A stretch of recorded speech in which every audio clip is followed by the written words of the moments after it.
Hello friends, ಎಲ್ರಿಗೂ ನಮಸ್ತೆ. ಸ್ವರ್ಣ ಕಿಚನ್ಗೆ ನಿಮ್ಮೆಲ್ಲರಿಗೂ ಸ್ವಾಗತ.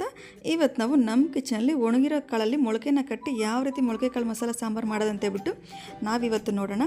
ಬನ್ನಿ, ಈಗ ನಾನು ರೆಸಿಪಿನ ಸ್ಟಾರ್ಟ್ ಮಾಡ್ತೀನಿ. ನಾನೀಗ ಒಂದು ಪಾತ್ರೆಗೆ ನಾನಿಲ್ಲಿ ಎಲ್ಲ ರೀತಿ ಕಾಳುಗಳನ್ನ ಹಾಕ್ಕೊಳ್ತಿದ್ದೀನಿ. ನಿಮ್ಮಲ್ಲಿ ಯಾವ ಕಾಳುಗಳಿದ್ರೆ ಅದನ್ನೇ ಹಾಕೊಳ್ಳಿ, ತೊಂದರೆ ಇಲ್ಲ. ಮನೆಯಲ್ಲಿ ಇರುತ್ತಲ್ಲ ತೊಗೊಂಬಂದಿರೋವು ಹುಳಿ ಸಾಂಬಾರು ಆ ರೀತಿ ಮಾಡೋದಕ್ಕೆ ನಾನಿಲ್ಲಿ ಕಡಲೆ, ಅದೇ ರೀತಿ ಹೆಸರು ಕಾಳು ಮತ್ತು ಅವರೆಕಾಳು ಇದನ್ನೆಲ್ಲ ಹಾಕ್ಕೊಳ್ತಿದ್ದೀನಿ. ಒಂದು 5-6 ರೀತಿ ಕಾಳುಗಳನ್ನ ಹಾಕ್ಕೊಳ್ತಿದ್ದೀನಿ.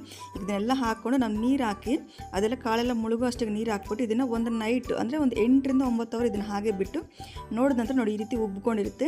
ಈಗ ಇದನ್ನು ನೀರನ್ನ ಸಪ್ರೇಟ್ ಮಾಡಿ ಒಂದ್ಸರಿ ತೊಳೆದ್ಬಿಟ್ಟು ನೀರನ್ನ ಸಪ್ರೇಟ್ ಮಾಡಿ ಒಂದು ಚಿಕ್ಕ ಟವಲ್ ಅಥವಾ ಬಟ್ಟೆ, ಯಾವುದಾದ್ರೂ ಕಾಟನ್ ಬಟ್ಟೆ ಇರುತ್ತಲ್ವ, ಅದನ್ನು ಹಾಕೊಂಡು ಅದರ ಮೇಲೆ ಈ ಕಾಳುಗಳನ್ನೆಲ್ಲ ಹಾಕ್ಬಿಟ್ಟು ಗಟ್ಟಿಯಾಗಿ ಉಂಡೆ ಸಮೇತ ಕಟ್ಬಿಟ್ಟು ನಾವು ಅದರ ಮೇಲೆ ಒಂದು ತೂಕವಾಗಿರೋಂಥ ಕಲ್ಲನ್ನ ಇಟ್ಬಿಡಬೇಕಾಗುತ್ತೆ. ನಾವು ಇದನ್ನು 1.5 ದಿನವರೆಗೂ ಹಾಗೆ ಇಡಬೇಕಾಗುತ್ತೆ.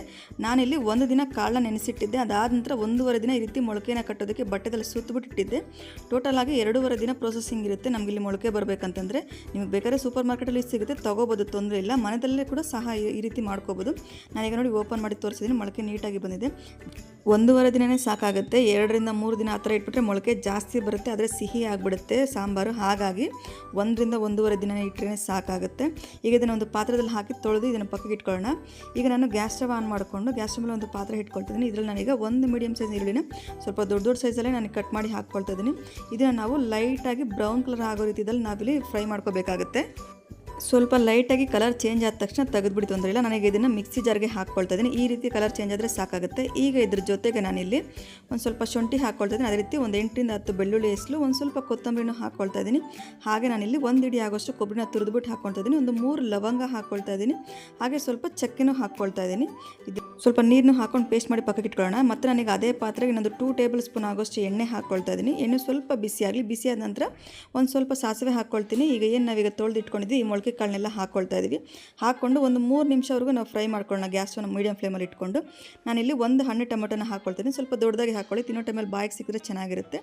ಇದನ್ನು ಒಂದು 2 ರಿಂದ 3 ನಿಮಿಷ ಚೆನ್ನಾಗಿ ಫ್ರೈ ಮಾಡಿಕೊಂಡು ಮಸಾಲೆ ಏನು ರುಬ್ಬಿಟ್ಕೊಂಡಿದ್ವಿ ಈಗ ಅದನ್ನು ಹಾಕ್ಕೊಂಡು ಜಾರಲ್ಲೂ ಸ್ವಲ್ಪ ನೀರನ್ನ ಹಾಕಿ ಕಲಿಸ್ಬಿಟ್ಟು ಹಾಕ್ಕೊಳ್ತಾ ಇದ್ದೀವಿ. ಈಗ ಇದ್ರ ಜೊತೆಗೆ 1 ಟೇಬಲ್ ಸ್ಪೂನ್ ಆಗೋಷ್ಟು ಧನಿಯಾ ಪೌಡರು, 1 ಟೇಬಲ್ ಸ್ಪೂನ್ ಆಗೋಷ್ಟು ಅಚ್ಚಕಾರದ ಪುಡಿ ಹಾಕ್ಕೊಳ್ತಾ ಇದ್ದೀವಿ. ರುಚಿಗೆ ತಕ್ಕಾದಷ್ಟು ಕಲ್ಲುಪ್ಪನ್ನ ಹಾಕ್ಕೊಂಡು ಇದ್ರ ಜೊತೆಗೆ ಒಂದು ಸ್ವಲ್ಪ ಅರಿಶಿನ ಹಾಕ್ಕೊಂಡು ಚೆನ್ನಾಗಿ ಮಿಕ್ಸ್ ಮಾಡ್ಕೊಳ್ಳೋಣ. ಮಿಕ್ಸ್ ಮಾಡಿಕೊಂಡು ನಾವೀಗ ಇದಕ್ಕೆ ಹಾಗೆ ನಾನಿಲ್ಲಿ ಒಂದು ಸ್ವಲ್ಪ ಕೊತ್ತಂಬರಿನ ಕಟ್ ಮಾಡಿ ಹಾಕ್ಕೊಳ್ತಾ ಇದ್ದೀನಿ. ಕರ್ಬೇವಿನ ಸೊಪ್ಪು ಹಾಕ್ಕೊಳ್ತಾ ಇದ್ದೀನಿ 2 ರೆಕ್ಕೆ ಆಗೋಷ್ಟು. ನೀರು ನೋಡಿ ಹಾಕ್ಕೊಳ್ಳಿ, ನಿಮಗೆ ಸಾಂಬಾರು ಎಷ್ಟು ಗಟ್ಟಿ ಇರಬೇಕು ಅದನ್ನು ನೋಡಿ ಹಾಕ್ಕೊಳ್ಳಿ. ನಾನಿಲ್ಲಿ ಒಂದು ಅರ್ಧ ಲೀಟರ್ ಆಗೋಷ್ಟು ನೀರನ್ನ ಹಾಕ್ಕೊಂಡೆ. ಜಾರ್ ತೊಳೆದಿದ್ದು ನೀರು ಎಲ್ಲ ಸೇರಿಸಿದಾಗ ಅರ್ಧ ಲೀಟರ್ ಬರುತ್ತೆ. ಈಗ ಒಂದ್ಸರಿ ಚೆನ್ನಾಗಿ ಮಿಕ್ಸ್ ಮಾಡಿಕೊಂಡು ಕುಕ್ಕರ್ ಲಿಡ್ನ ಕ್ಲೋಸ್ ಮಾಡಿ 2 ವಿಸಿಲ್ ತೊಗೊಂಡ್ರೆ ಸಾಕಾಗುತ್ತೆ. ಈಗ ಓಪನ್ ಮಾಡಿ ನೋಡಿದಾಗ ನೀವು ನೋಡ್ತಾ ಇರ್ಬೋದು ಪರ್ಫೆಕ್ಟಾಗಿ ಈಗ ಬೆಂದಿದೆ. ಈಗ ಇದನ್ನು ನಾವು ಡೈರೆಕ್ಟ್ ಸರ್ವ್ ಮಾಡ್ಕೋಬೋದು. ಉಪ್ಪು ಖಾರ ಎಲ್ಲ ಒಂದ್ಸರಿ ಕರೆಕ್ಟಾಗಿ ಚೆಕ್ ಮಾಡ್ಕೊಂಡ್ಬಿಟ್ಟು ಡೈರೆಕ್ಟ್ ಸರ್ವ್ ಮಾಡ್ಕೋಬೋದು. ಅನ್ನ, ಮುದ್ದೆ, ಚಪಾತಿ, ಪೂರಿ, ಇಡ್ಲಿ, ದೋಸೆ ಎಲ್ಲದಕ್ಕೂ ಸೂಪರ್ ಕಾಂಬಿನೇಷನ್ ಇರುತ್ತೆ.